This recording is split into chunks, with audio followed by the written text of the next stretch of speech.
sahabat Lokagana, Assalamualaikum warahmatullahi wabarakatuh. Kembali lagi di acara edisi EduTalk #3 tahun 2024. Perkenalkan, nama saya Laila. Saya di sini menjadi host di #3 2024. Tema edisi kita kali ini yaitu EduTalk kuliah di Universitas Tidar Magelang, khususnya tentang pendidikan S1 Pendidikan Bahasa Inggris. Oke, kita perkenalan dulu yuk sama narasumber kita. Halo Kak, boleh perkenalan dulu sama sahabat Lokagana? Oke, jadi nama aku Aureli Vaninta. Kalau di SMA aku biasa dipanggil Arel atau Aurel. Sekarang aku berkuliah di Universitas Tidar Magelang dan aku mengambil program studi pendidikan bahasa Inggris. Kakaknya ini lulusan tahun berapa nih Kak? Aku lulusan tahun 2022. Oh gitu. Kabarnya gimana Kak sekarang? Baik, sehat. Kesibukannya apa aja nih Kak sekarang setelah lulus dan udah kuliah di Universitas Tidar Magelang? Aku sekarang baru mempersiapkan program dari Kampus Merdeka buat pertukaran pelajar. Oh, seperti itu. Rasanya kembali berkunjung ke SMA ini gimana sih Kak? Ada nggak bedanya dari yang tahun 2022 dulu sama yang tahun sekarang tuh, ada bedanya nggak sih Kak? Wah, kalau pas kembali ke sini tuh memorable banget ya. Jadi aku tadi lihat lapangan itu tuh keinget kenangan-kenangan yang dulu pernah tak lakuin di lapangan. Kalau untuk kesannya itu benar-benar sekarang tambah glowing, tambah glow up ya. Terus banyak yang berubah juga. Kayak pas zamanku itu ruang teater belum ada, tapi sekarang udah ada. Jadi lumayan berkesan juga. Jadi udah banyak banget ya perubahannya dari yang tahun 2022 dulu. Iya. Dulu tuh kakak masuk kelas apa ya Kak? Aku dulu masuk kelas MIPA 4. Oh, dulu kenapa masuknya milih kelas IPA? Alasannya sukanya IPA tuh kenapa? Terus kok milihnya IPA? Kan ada yang mungkin ada jadi IPS juga ada. Itu kenapa milih? Sebenarnya selain bahasa Inggris, mata pelajaran favorit aku itu biologi. Gitu. Kok bisa suka biologi itu kenapa sih Kak? Karena menurut aku tuh biologi itu apa ya, ilmu tentang makhluk hidup yang kompleks dan di situ tuh nggak ada hitung-hitungannya dan juga kebanyakan hafalan kan. Aku suka hafalan, jadi pengen mendalami bagian itu. Dulu selama sekolah tuh ada pengalaman menarik yang kayak berkesan sampai mungkin kayak susah gitu dilupain, pasti selalu ingat gitu tuh, ada nggak sih Kak? Ada. Jadi tuh sebenarnya kan aku itu dari kecil itu suka nyanyi, tapi sempat berhenti. Terus karena aku di SMA ini jadi bakatku itu kembali lagi, bakat nyanyiku dan keinginan aku untuk menyanyi itu kembali lagi karena ada pas itu mata pelajaran seni musik. Oh, seni musik. Iya, seni musik. Di situ jadi kayak aku terolah lagi. Terus juga ada event-event dari OSIS yang mengharuskan aku untuk mewakili kelas. Jadi ya karena itu aku menemukan bakatku lagi. Oh, dulu kalau masih SMA dulu tuh pernah ikut organisasi apa gitu nggak sih, kayak organisasi sekolah yang mungkin kan biasanya organisasi sekolah kan banyak kan Kak, itu Kakak pernah ikut salah satu dari antara organisasi itu nggak? Aku pernah ikut Tonti Sadatama dan juga ikut ISC, singkatan dari English Student Club, ya itu. Terus apa sih Kak kayak kegiatan atau kenangan yang dirasain selama berorganisasi yang pernah diikutin sama Kakak? Kalau di Tonti Sadatama sendiri itu aku diajarin, jadi ada satu kata yang benar-benar aku ingat sampai sekarang. Aku di Tonti itu diajarin jangan cepat puas. Karena pas itu kan pernah maju di lomba dan juara harapan 3. Nah di situ tuh kita diajarin jangan cepat puas, kita harus tetap berjuang lagi. Jadi itu berkesan sih menurut aku. Kalau yang di ISC sendiri tuh di situ kita diajarin cara berkomunikasi pakai bahasa Inggris. Jadi menurutku itu pengalaman yang menarik, soalnya jarang gitu di kelas komunikasi bahasa Inggris. Kan kalau berorganisasi kan ada pengalaman-pengalamannya. Nah itu ada nggak sih Kak pengalaman apa yang kayak bisa dibawa sampai ke kuliah gitu, jadi bermanfaat juga di kuliah tuh, ada nggak sih Kak dari organisasi? Dari organisasi ya? Iya, jadi kalau misalnya dari Tonti sendiri, aku benar-benar itu dilatih mentalnya ya kalau Tonti itu. Jadi aku harus benar-benar bisa ngandelin diriku. Nah itu tuh di perkuliahan juga gitu. Jadi di perkuliahan itu benar-benar yang harus diandelin itu diri sendiri. Jadi kayak kalau di SMA kan guru masih membantu dan lain-lain. Kalau di kuliah itu cuman bisa ngandelin diri sendiri. Berarti harus untuk persiapan. belajar mandiri juga ya, Iya. untuk belajar mandiri ya. Terus kalau yang dari pengalaman dari ISC yang bermanfaat buat kuliah itu apa? Kalau kuliah, karena aku sekarang ambilnya bahasa Inggris juga, di ISC itu aku diajarin cara untuk berkomunikasi bahasa Inggris. Juga aku tuh inget banget pas itu aku suruh maju di depan kelas terus bicara bahasa Inggris itu. Pas itu aku masih banyak salah-salahnya, tapi itu benar-benar ngebantu banget, bekal banget aku buat di kuliah sekarang. Melatih kepercayaan Iya. diri buat biar bisa Bahasa lebih Inggris. percaya diri Iya. ya. Dulu kan kakak kan daftar kuliah tuh ada macam-macam ya kak itu. Kakak dulu sempat ikut pendaftarannya lewat SNBP atau SNBT sih kak? Aku ikut SNBP, ikut SNBT juga. Nah yang waktu SNBP itu dulu kan berarti kakak masuk dalam eligible. Itu dulu kakak sistem belajarnya gimana sih sehingga kayak waktu sekolah dulu tuh bisa akhirnya masuk ke eligible, tuh sistem belajarnya gimana sih kak? Aku tuh yang penting tugas itu harus dikumpulin. Tugas itu harus dikumpulin dan ini penting banget ya. Jadi menghitung rata-rata rapot setiap akhir semester, setiap pembagian rapot itu penting. Soalnya kita di situ jadi tahu nilai mana yang harus kita tingkatin, mata pelajaran apa. Kayak gitu sih menurut aku. Kalau tips and trick belajar yang misalkan kayak kan ada cara belajar gimana yang biar kita tuh lebih fokus atau lebih apa, nah itu kakak ada nggak sih kak tips and tricknya? Kalau aku itu mengacu pada hal-hal yang kita suka dulu. Hal-hal yang kita suka dulu, kita dalami di situ. Terus pokoknya tuh kita bikin hal yang kita suka tuh jadi hobi gitu. Jadi aku pas itu suka biologi. Aku suka biologi. Aku pengen mendalami itu tuh sebagai hobiku. Jadi waktu itu aku sampai playlist YouTubeku tuh tentang biologi gitu. Oh berarti kayak lebih meningkatkan belajar dari semua dari semua yang bisa kita dapetin gitu. Jadi kita harus semakin giat belajarnya. Ya gitu. Dulu kan kalau waktu itu kan kakak tahu kalau kakak eligible. Nah dulu tuh gimana sih kak ngerencanain atau nentuin prodi kuliah yang sesuai sama yang kakak pilih gitu? Kalau dulu untuk SNBP itu aku milihnya di Teknik Manufaktur UNY. Itu aku pakai strategi, jadi aku kayak lihat data dari UNY tentang daya tampung dan pendaftar tahun lalu. Jadi aku bandingin di situ. Itu strategi aku sih. Oh seperti itu. Kalau misalkan kan ada juga itu kan pilihannya prodinya, ada prodi yang pertama sama yang kedua. Nah itu tuh kakak milih gimana sih kak? Kan ada yang kesulitan nih nentuin yang prodi yang pertama tuh gimana, yang kedua tuh gimana? Ada nggak sih kak caranya biar kita tuh kayak nggak salah pilih gitu loh? Kalau menurut aku, kalau untuk yang pilihan pertama itu prodi yang benar-benar kita suka, dan benar-benar perbandingan persaingannya itu lebih tinggi dari pilihan kedua. Nah, yang pilihan kedua itu tuh kalau bisa yang lebih rendah dari pilihan pertama gitu. Jadi kalau misalnya nggak keterima di pilihan satu, bisa ke pilihan kedua. Oh, nah ini kan kakak kan sempat lewat SNBP. Nah itu waktu di SNBP tuh kakak keterima nggak sih kak lewat jalur SNBP-nya itu? Aku pas itu belum keterima. Oh itu kakak tahu nggak sih kak kira-kira nggak lolosnya tuh dari jalur SNBP itu kenapa sih kak?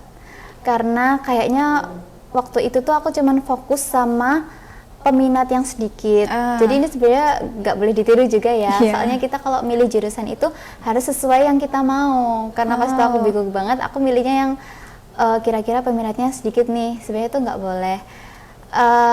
Ya menurut aku itu gara-gara aku kurang searching juga, kurang riset juga tentang nilaiku. Jadi kan kalau yang di teknikin yang diutamakan nilai fisika ya, fisika, kimia. Nah aku nggak consider itu, aku udah daftar aja gitu. Harusnya kan jadi dipertimbangin. Ya harus bisa mempertimbangkan dari kita mencari informasi-informasi dulu ya kak harusnya ya. Nah berarti kan kakak selanjutnya setelah jalur SNBP melalui jalur SNBT. Nah waktu itu jalur SNBT itu daftar tes UTBK-nya kayak gimana kak? Daftar tes UTBK-nya aku daftar secara online melalui prosedur-prosedur yang ada. Dan juga aku, karena pas itu aku daftarnya sendiri, bener-bener nggak bareng siapa-siapa, aku lihat tutorial di YouTube gitu. Di situ biasanya ada kok. Yang penting lebih banyak membaca literasi dan cari juga. Iya. Nah, itu waktu kakak tes SNBT itu total skornya berapa sih, Kak? Total skornya aku sendiri lupa pasnya berapa, tapi intinya 600. 600-an ya berarti? 600, berapa gitu. Nah, dari jalur SNBT ini berarti kakak keterima nggak? Waktu SNBT kan ada pilihan prodi mana. Nah, itu kakak pilih prodi apa aja waktu SNBT? Kalau yang SNBT itu pilihan pertama aku pilih hukum. Oh, yang pertama hukum. Hukum. Aku karena pengen nyoba hukum dulu kan. Terus pilihan keduanya aku baru bahasa Inggris. Jadi pilihan pertama milih hukum, berarti kakak juga suka hukum dong? Iya, sebenarnya di samping bahasa Inggris aku juga suka ilmu-ilmu hukum, politik gitu. Jadi pengen nyoba yang hukum dulu. Kenapa kakak waktu itu sempat suka sama hukum gitu? Maksudnya apa yang membuat kakak tertarik sama jurusan hukum gitu? Sebenarnya tuh selain bahasa Inggris, aku dari kecil dari SD itu tuh sukanya pelajaran yang PKN, sejarah. Oh, yang berbau-bau hukum-hukum gitu ya? Berbau-bau yang case-case gitu. Oh, terus kalau ada nggak sih kak milih strategi buat milih prodi pas SNBT kan? Kalau SNBT kan SNBP kan milihnya yang kayak tadi yang dijelasin. Terus kalau SNBT itu kira-kira kakak milihnya dari mana gitu? Kalau menurut aku di SNBT ini tuh benar-benar harus yang sesuai fashion ya. Soalnya tuh jurusan itu yang akan menentukan kalian untuk selanjutnya. Jadi menurut aku strateginya harus sesuai passion, terus dalami materi yang ada. Jadi misal kalau menurut aku, misal mau masuk hukum itu ilmunya lebih ke sosiologi. Nah itu lebih didalami lagi bagian sosiologi kayak gitu. Menurut aku kayak gitu. Kalau waktu kemarin pendaftaran SNBT itu kakak punya persiapan apa aja sih kak buat menghadapi ujian SNBT-nya itu? Jadi aku persiapannya itu aku ikut bimbel secara online. Nah jadi karena aku itu nggak bisa kalau misalnya ikut bimbel yang secara langsung. Soalnya kan kalau bimbel yang secara langsung kan waktunya udah ditentuin dari pihak sana. Aku bisanya itu yang waktunya menurut aku sendiri. Jadi aku pilih online yang bisa setiap tidur aku setel dulu videonya, video tutorialnya kayak gitu. Terus kakak kan pilihan keduanya milih bahasa Inggris. Nah itu kenapa kakak pilihnya pilih prodi bahasa Inggris? Ya, aku pilih prodi bahasa Inggris soalnya selain mata pelajaran PKN sama IPS yang aku sebutin tadi, aku juga sebenarnya suka bahasa Inggris dari sekolah. Jadi aku pengen jurusan kuliahku ini tuh yang se-fashion sama aku, biar aku jalaninnya juga enjoy. Jadi sesuai sama kemampuan yang kita bisa ya. Terus kakak waktu itu milih SNBT itu kan ada hukum sama tadi bahasa Inggris. Nah itu milihnya tuh universitasnya apa aja ya kak? Itu sama-sama universitasnya sama atau berbeda?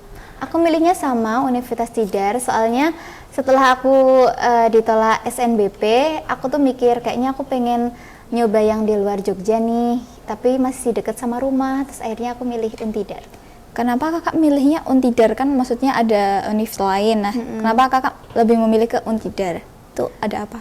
Karena sejauh ini yang saya tahu, Untidar itu PTN yang paling deket sama Jogja, jadi jaraknya cuma sekitar 50 km gitu. Kan sekarang kakak udah kuliah nih, perasaan kakak ketika bisa kuliah di tempat yang kakak pilih itu gimana sih kak rasanya?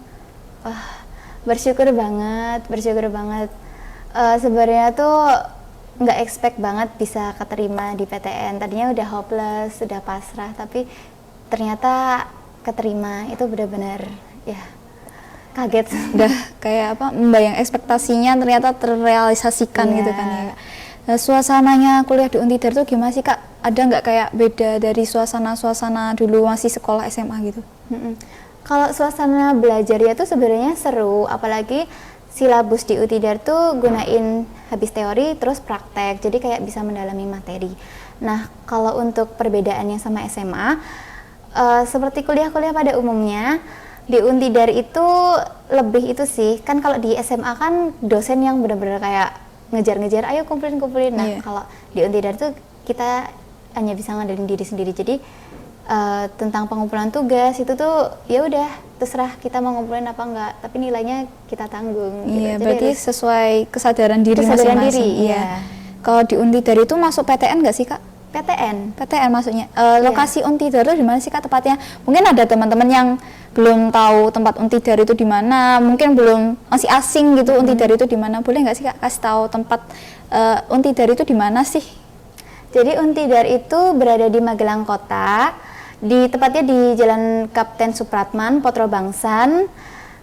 Dan di situ lumayan strategis karena berada di Magelang Kota. Jadi tempatnya itu tuh dijangkau banyak banget tempat-tempat yang populer di Magelang gitu. Berarti banyak sekelilingnya tempat wisata gitu tempat ya? wisata banyak gitu. Kalau yang menarik dari kuliah di Untidar tuh apa sih Kak? Kayak misalkan ada fasilitas ini, ada tempat ini gitu. Kalau di Untidar itu disediakan laboratorium bahasa untuk pendidikan bahasa Inggris sendiri, dan juga banyak sekali fasilitas yang diberikan, kayak ada perpustakaan, terus ada auditorium. Itu auditorium kalau misalnya kita mau punya acara, kita bisa menyelenggarakannya di sana. Terus ya banyak banget fasilitas yang disediakan. Selama di perkuliahan ini ada nggak sih Kak rasanya beda dari suasana dulu sekolah di SMA sama sekolah di Universitas Tidar Magelang? Perbedaannya mungkin karena kalau di SMA kan teman-temannya kan karena aku sistem zonasi, jadi teman-temannya masih sekitaran sini aja. Kalau di Magelang itu bedanya teman-temannya dari perantauan banyak banget, ada yang dari Temanggung, Bekasi, Medan. Berarti kayak lebih banyak itu lagi ya temennya, relasinya lebih banyak lagi. Suasananya jadi agak beda.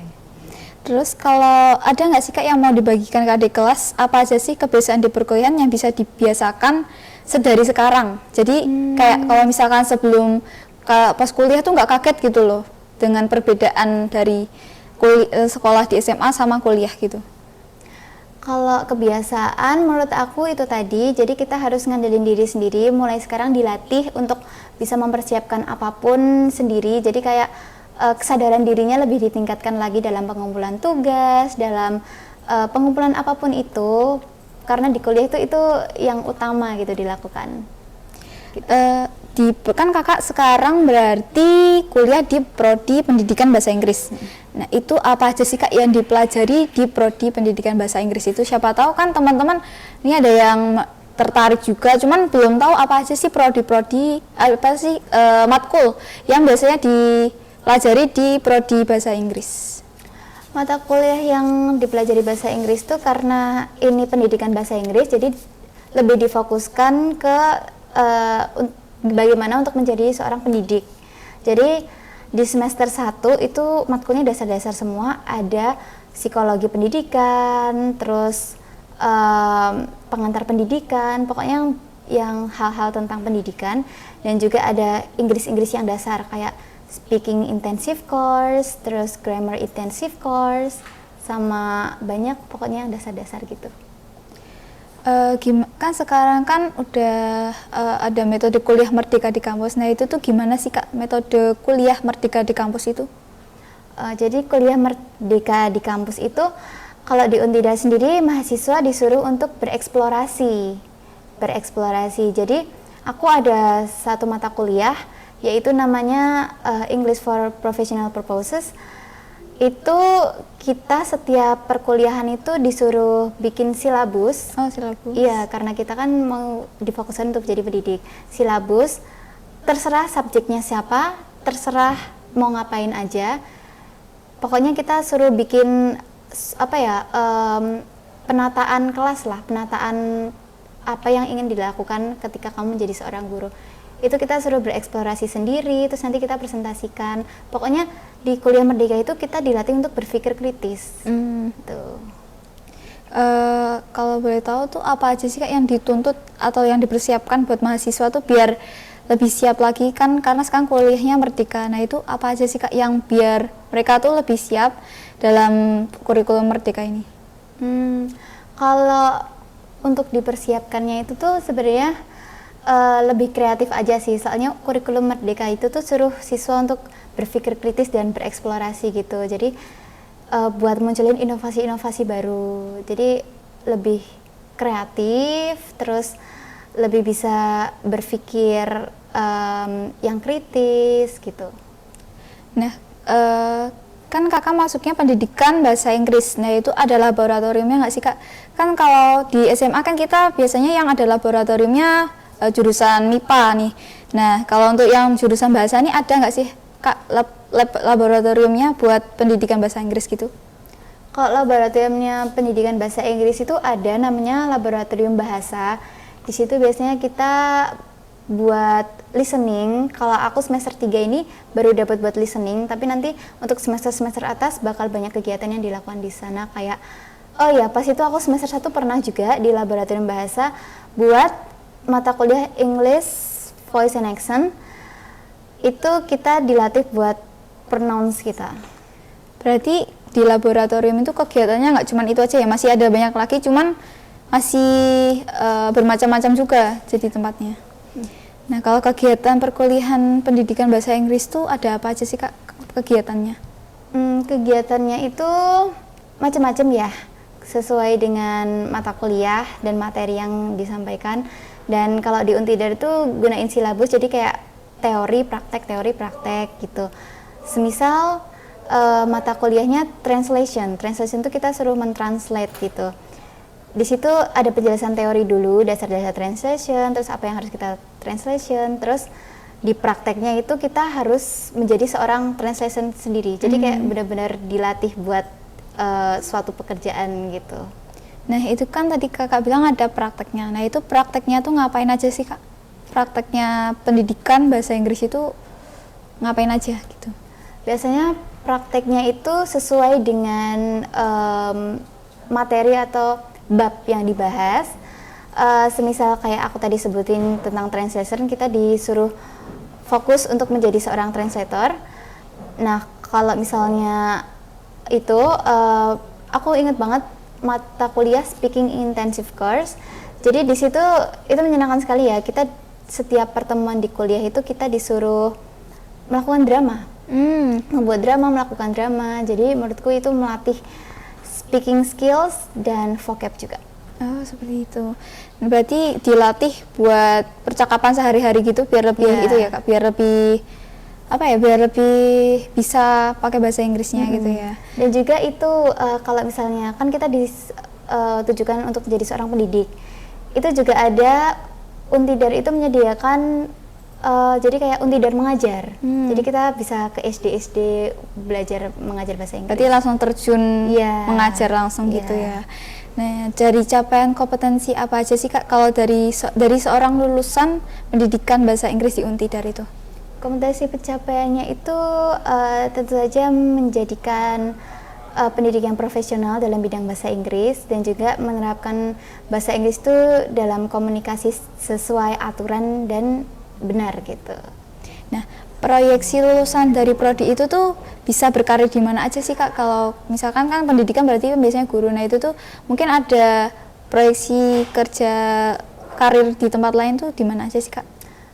Ada, berdasarkan kemarin yang disampaikan sama dosen aku, itu katanya alumni Untidar selain di perguruan, selain di pendidikan itu juga ada yang di bagian komunikasi, bahkan ada yang sampai di pelayaran. Itu pokoknya pekerjaan yang membutuhkan bahasa Inggris. Bisa juga kayak buat translator gitu juga bisa ya. Juga. Nah, mungkin kan ada teman-teman juga yang tertarik kuliah di Untidar, cuman mereka mungkin pingin tahu nih prodi-prodi apa aja sih yang ada di Untidar. Jadi biar mereka tuh juga sekalian milih-milih ada prodi dan fakultas apa aja yang disediakan dari Untidar. Itu ada apa aja sih kak prodinya? Jadi kalau di Untidar itu ada 5 fakultas. Yang pertama pertanian, FKIP itu pendidikan, terus ada sosial politik, terus ekonomi, yang satunya lagi itu ada teknik. Oh teknik. Iya, jadi ada 5 fakultas dan masing-masing fakultas itu jurusannya banyak banget. Jadi kalau untuk yang sosial politik itu ada hukum, terus administrasi negara, sama ilmu komunikasi. Kalau untuk pertanian itu ada agroteknologi, terus aquakultur, habis itu ada teknik industri. Terus untuk yang teknik itu ada teknik sipil, mesin, teknik elektro, sama manufaktur juga ada.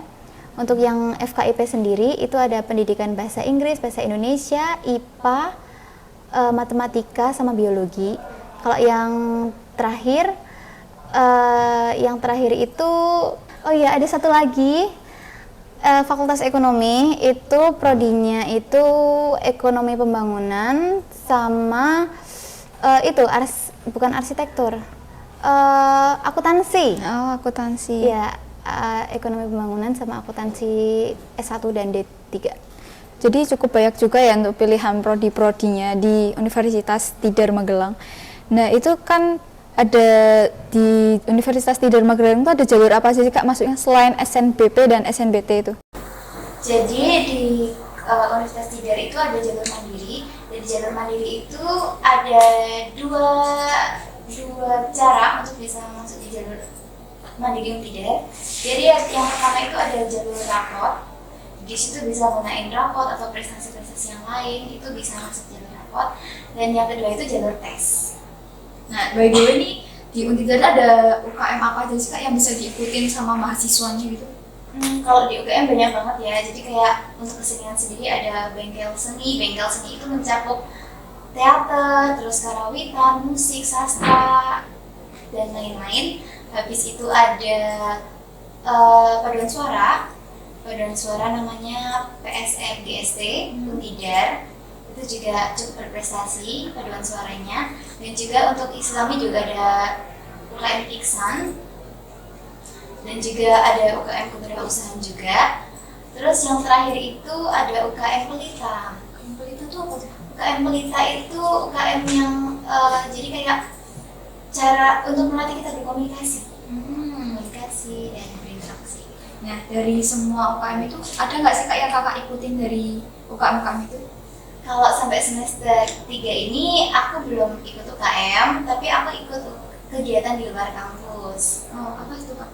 Jadi sebenarnya aku sempat ikut kegiatan teater di bawah komunitas teater Trisula.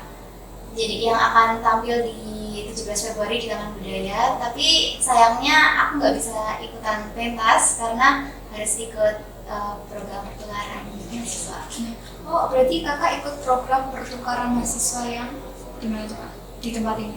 Aku dapat di Universitas Negeri Gorontalo. Kakak ikut itu karena keinginan sendiri atau karena ikut teman atau ada yang nyuruh gitu Kak? Aku emang pengen keinginan sendiri, soalnya aku punya target semester 3 ke atas tuh harus aktif. Oh, seperti itu. Nah, dari untuk pembiayaan kuliahnya sendiri di Untidar itu kisaran biayanya berapa sih Kak per semesternya? Kalau di angkatan aku itu masih terjangkau banget, jadi kisaran biayanya itu dari 4 juta sampai 500 ribu. Oh, nah ya itu ya buat teman-teman yang mungkin bertanya-tanya tentang biaya kuliah atau UKT semester di Universitas Tidar Magelang. Tadi seperti yang disampaikan oleh Kak Aula seperti itu. Nah, kalau di Untidar itu ada nggak sih Kak program beasiswa buat mahasiswanya? Beasiswa ada, beasiswa ke IPK itu di sana disediakan ketika mau mendaftar jalur SNBT, di situ juga disediakan. Ada beasiswa Jateng, terus biasanya kalau Untidar itu untuk informasi-informasi beasiswa dari Kemendikbud atau beasiswa dari luar itu mesti langsung diinfokan. Nah, kalau untuk cara dapetin beasiswa itu gimana sih Kak? Biar mungkin teman-teman ada yang ingin pakai beasiswa juga tuh, jadi kita bisa tahu caranya dapetin beasiswanya itu gimana sih? Kalau untuk dapetin beasiswa itu, jadi ada kakak tingkat aku yang berhasil dapetin beasiswa. Itu persyaratannya dia harus aktif, mahasiswanya aktif dalam artian dia harus ikut seperti organisasi atau kegiatan kemahasiswaan dan juga pertahanan IPK. Berarti kuncinya tuh harus aktif gitu ya Kak, ya, harus aktif dan rajin ya. Nah, ada nggak sih Kak pesan-pesan buat adik kelas biar yang mau masuk eligible atau yang sudah masuk siswa eligible itu jalur bisa diterima di kuliah impian mereka? Jadi menurut aku kalau untuk bisa masuk ke dalam kuliah impian itu selain belajar harus diselingi sama doa juga ya. Soalnya belajar tanpa doa itu tiada arti. Jadi itu penting banget sih. Sama aku punya saran kalau misalnya emang mau benar-benar masuk PTN yang diinginkan, jangan cuma dilihat dari PTN-nya juga, tapi jurusannya harus sesuai dengan passion. Soalnya kita bakalan mengacu pada itu ke depannya. Kakak mau kasih tau nggak sih Kak kayak tips belajar biar nanti adik-adiknya tuh juga bisa ngikutin lagi biar bisa diterima di universitas yang mereka inginin gitu? Kalau belajar, menurut aku latihan soal itu penting banget. Apalagi tryout sebelum SNBT itu benar-benar penting. Soalnya tryout sebelum SNBT itu tuh kayak pemanasan sebelum kita terjun ke lapangan.